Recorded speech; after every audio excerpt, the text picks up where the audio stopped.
Baik, perkenalkan, nama lengkap saya Maria Angelina Seleton.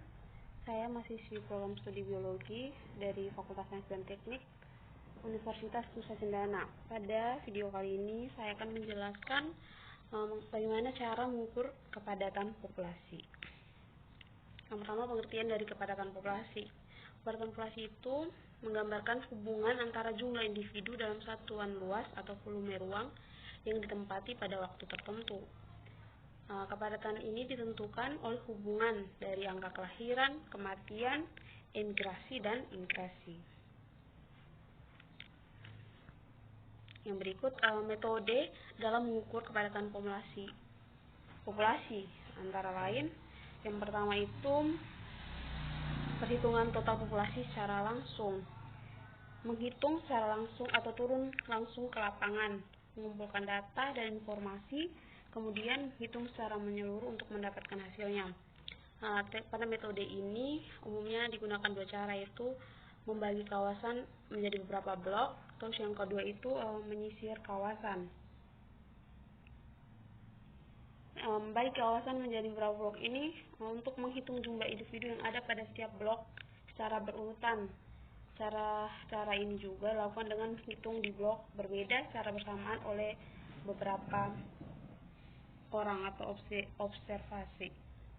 Yang kedua itu menyisir kawasan dengan berbaris dalam posisi sas dan berjalan serentak menelusuri seluruh kawasan untuk mendeteksi dan menghitung anggota populasi.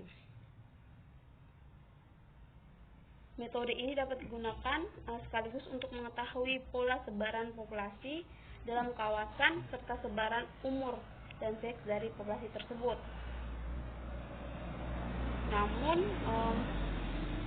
metode ini kurang akurat dalam pelaksanaan jika individu atau spesies dalam populasi itu berpindah atau bersembunyi. Yang berikut menghitung populasi secara tidak langsung.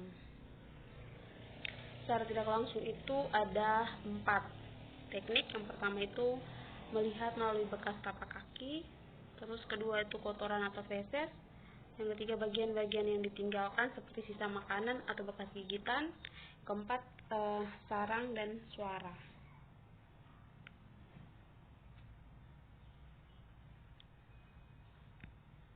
Yang berikut, yang ketiga itu metode pengukuran dengan sampling. Itu adalah cara yang digunakan untuk menentukan sampel yang jumlahnya sesuai dengan ukuran yang akan dijadikan sumber data sebenarnya. Terus adapun langkah-langkah dan teknik pengambilan sampel itu, yang pertama menentukan populasi, yang kedua mencari data akurat unit populasi, yang ketiga memilih sampel yang representatif, yang keempat menentukan jumlah sampel yang memadai.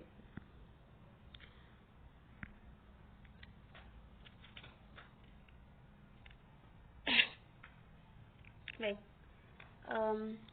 teknik sampling ini ada dua. Yang pertama probability sampling dan yang kedua non probability sampling.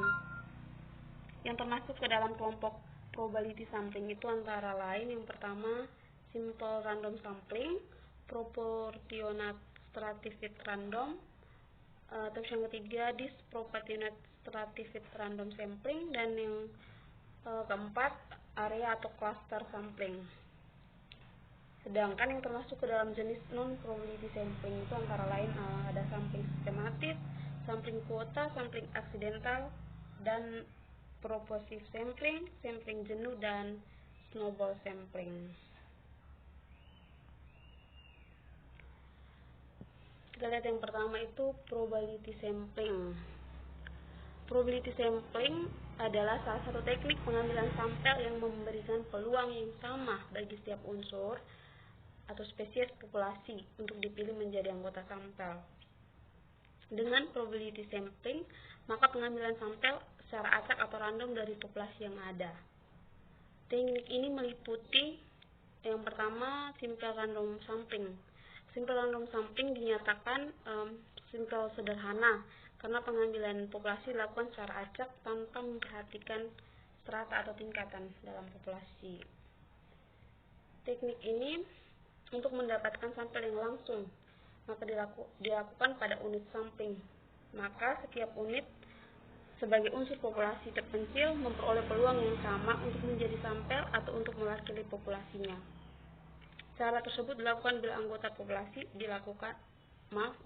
dianggap homogen. Yang kedua, Proportionate Stratified Random Sampling.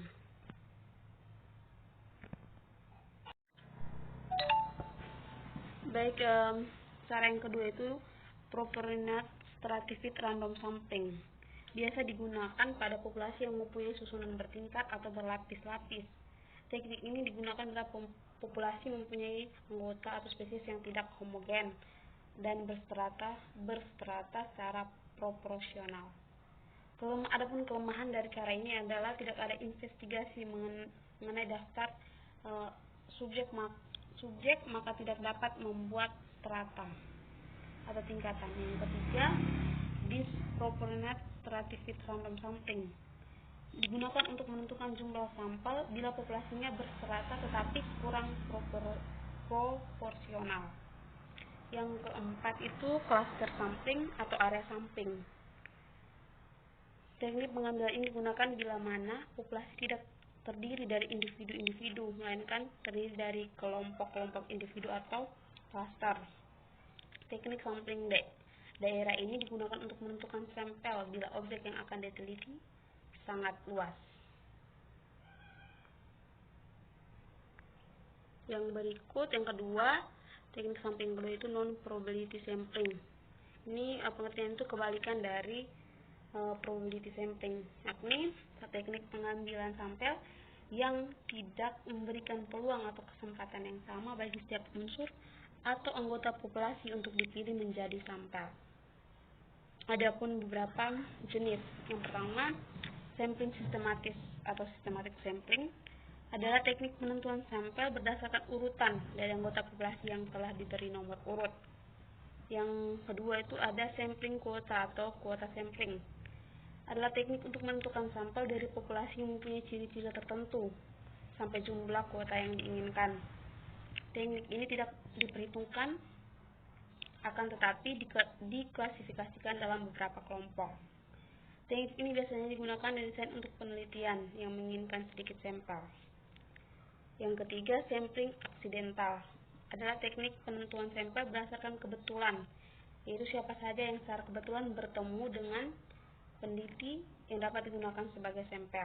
Dalam teknik sampel aksidental ini, pengambilan sampel tidak ditetapkan terlebih dahulu, jadi langsung saja mengumpulkan data dari unit sampling yang ditemui.